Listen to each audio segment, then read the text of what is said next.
वैसे आपका खानदान भी मजहबी है, मगर अब्दुल्ला साहब के यहाँ जो सख्ती है वो आप क्या नहीं देखी मैंने बिल्कुल भी। रोहान, क्या मैं अपने भाई के बच्चे को सिर्फ एक कॉइन गिफ्ट करूंगी? हाँ तो इसमें क्या है? हमारी मोहब्बत का फल पैदा हो गया है, अब हमें कोई अलग नहीं कर सकता। ला हौला वला कुव्वता। नायला, कैसी बातें कर रही हो तुम? अम्मी ये डिप्रेशन में है ना, इसलिए।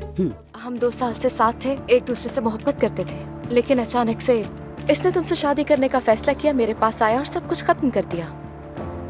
मैं सिर्फ तुम्हें ये बताना चाहती हूँ कि जब ये तुमसे मिल रहा था तो मेरे साथ भी ताल्लुक में था, और मुझे ऐसा लगता है कि तुम्हें एहतियात करनी चाहिए। जो मेरे साथ हुआ वो तुम्हारे साथ ना हो। जाने मन, बहुत से लोग जब एलिफ को देखते हैं तो उनकी पुरानी मोहब्बतें खत्म हो जाती हैं।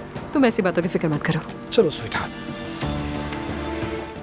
तुमने मुझसे शादी के हवाले से बात की थी, कर लेते हैं शादी, बच्ची की खातिर।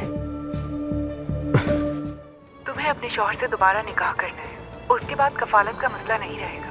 फिर मैं तुम्हें दोबारा तलाक दिलवा दूंगी और कफालत भी ले लेंगे। मैंने उससे दोबारा निकाह करने के बारे में नहीं सोचा। क्या करना है? क्या करना ये मुझे मालूम है, लेकिन अब शायद इसकी जरूरत नहीं है।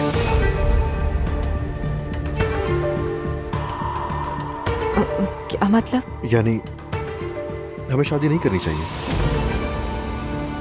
हाँ, मैंने तुम्हें प्रपोज किया था, लेकिन सोचा बाद में, बहुत सोचा, तो रहने देते।